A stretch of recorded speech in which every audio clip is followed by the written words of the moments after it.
এইরকম ঘরোয়াভাবে লাউ চিংড়ি বানালে স্বাদ হবে দুর্দান্ত, খেতেও খুব সুন্দর হয়। দুপুরে গরম ভাতের সঙ্গে একেবারে জমে যাবে। আজ চলে এসেছি নতুন একটি রেসিপি নিয়ে, লাউ চিংড়ি। কেমনভাবে আমরা রেসিপিটি বানাচ্ছি আপনারা সম্পূর্ণ ভিডিওটা দেখতে থাকুন। লাউ চিংড়ি করার জন্য আমরা নিয়েছি 200 গ্রাম নদীর সাদা চিংড়ি, আর নিয়েছি একটি বড় লাউ, একটি বড় লাউ ছিল, সেখান থেকে আমরা হাফটা অংশ নিয়েছি। আর নিয়েছি 100 গ্রাম টমেটো, একটা পেঁয়াজ, 200 গ্রাম আলু, আর সামান্য কিছু কাঁচা লঙ্কা। এখন আমরা এই সমস্ত লাউ আর আলু, টমেটো, কাঁচা লঙ্কা সবগুলোকে সুন্দরভাবে কেটে নেব। সমস্ত সবজিগুলো আমরা কেটে নিয়েছি, এখন এগুলোকে রান্না করার জন্য নিয়ে যাব।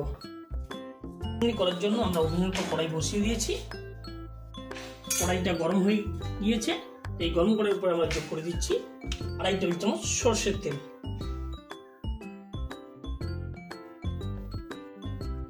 তেল গরম হয়ে গিয়েছে, এই গরম তেলের উপরে আমরা প্রথমে ফোড়নে যোগ করলাম একটি শুকনো লঙ্কা, আর যোগ করব 1 চা চামচ গোটা জিরে।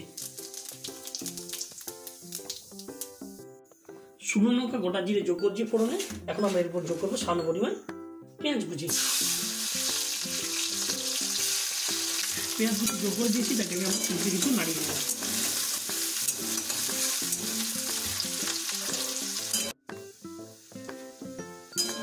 পেঁয়াজগুলো 50% মতো ভাজা হয়ে গেছে।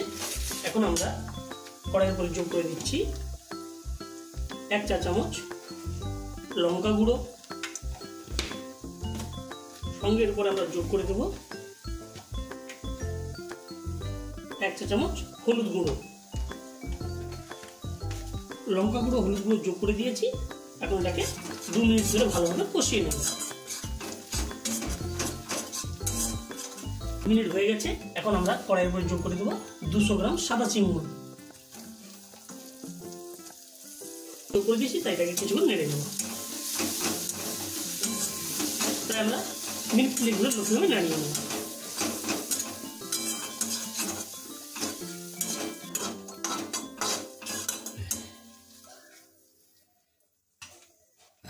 চিংড়ি মাছ যোগ করার পর আমরা 3 মিনিট ধরে কষিয়ে নিচ্ছি লোকভাবে। এখন এরপর কড়াইয়ের উপর যোগ করে সামান্য পরিমাণ জল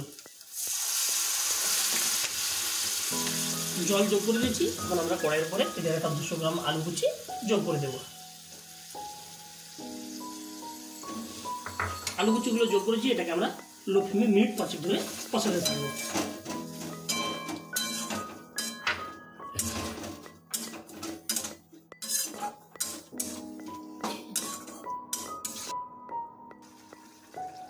আলুগুলো যোগ করার পর আমরা 5 মিনিট ধরে কষিয়ে নিয়েছিলাম।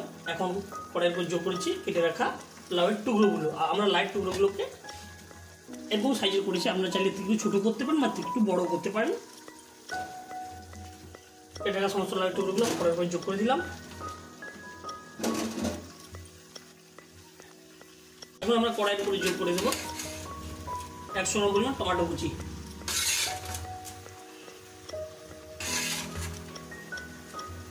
কাঁচা লঙ্কা কুচি। আমরা কড়াইয়ের উপর যোগ করে দেবো প্রায় 2 চা চামচ পরিমাণ লবণ।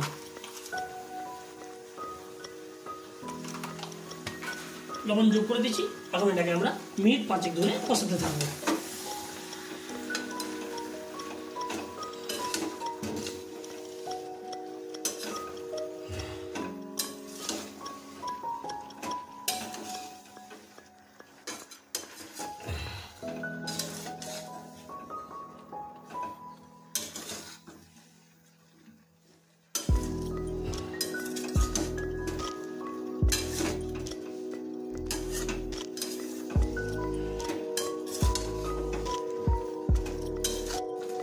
লাউ টুকরোগুলো কড়াইতে যোগ করার পর আমরা 5 মিনিট ধরে কষিয়ে নিয়েছি। এখন এগুলোকে আরও প্রায় মিনিট 5 ধরে কষাতে থাকবো, যতক্ষণ না পর্যন্ত লাউ আর আলুগুলো সুসেদ্ধ হয়।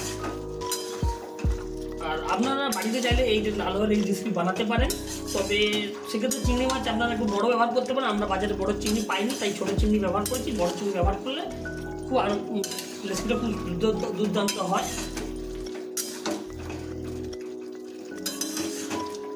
আজকে আমি লাউ দিয়ে দেখালাম লাউ চিংড়ি, তবে আপনাদের একদিন করে দেখাবো চাল কুমড়ো দিয়ে লাউ চিংড়ি।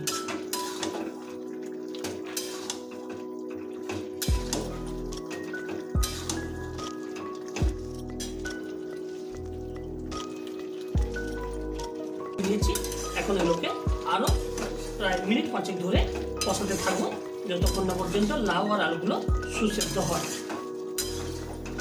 আর আপনারা বাড়িতে চাইলে এই যে লাউ আর এই রেসিপি বানাতে পারেন, তবে সেক্ষেত্রে চিংড়ি মাছ আপনারা একটু বড় ব্যবহার করতে পারেন। আমরা বাজারে বড় চিংড়ি পাইনি, তাই ছোটো চিংড়ি ব্যবহার করেছি। বড় চিংড়ি ব্যবহার করলে খুব আরও রেসিপিটা খুব দুর্দান্ত হয়।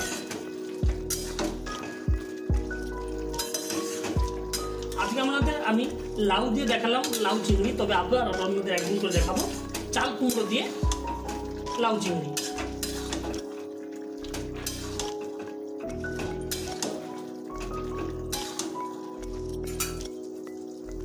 লাউগুলোকে আমরা আরও 5 মিনিট ধরে কষিয়েছিলাম, আর লাউ চিংড়ি সম্পূর্ণভাবে আমাদের লাউ চিংড়ি হয়ে গেছে।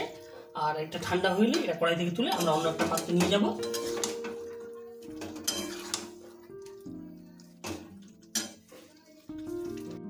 লাউ চিংড়িটা হয়ে যাওয়ার পরে সেটাকে কড়াই থেকে তুলে আমরা অন্য একটা পাত্রে নিয়ে চলে এসেছি। আপনারা দেখতে পেলেন কেমনভাবে আমরা ঘরোয়াভাবে লাউ চিংড়ি বানিয়েছি। আর যদি রেসিপিটি ভালো লেগে থাকে তাহলে বাড়িতে অবশ্যই বানিয়ে দুপুরে গরম গরম ভাতের সঙ্গে পরিবেশন করুন। আর রেসিপিটি আপনাদের কেমন লাগলো অবশ্যই কমেন্ট করে জানাবেন। আবার দেখা হবে পরের কোনো একটা রেসিপি নিয়ে। ততক্ষণে আপনারা আপনাদের খেয়াল রাখুন, সুস্থ থাকুন, ভালো থাকুন। ধন্যবাদ বন্ধুরা।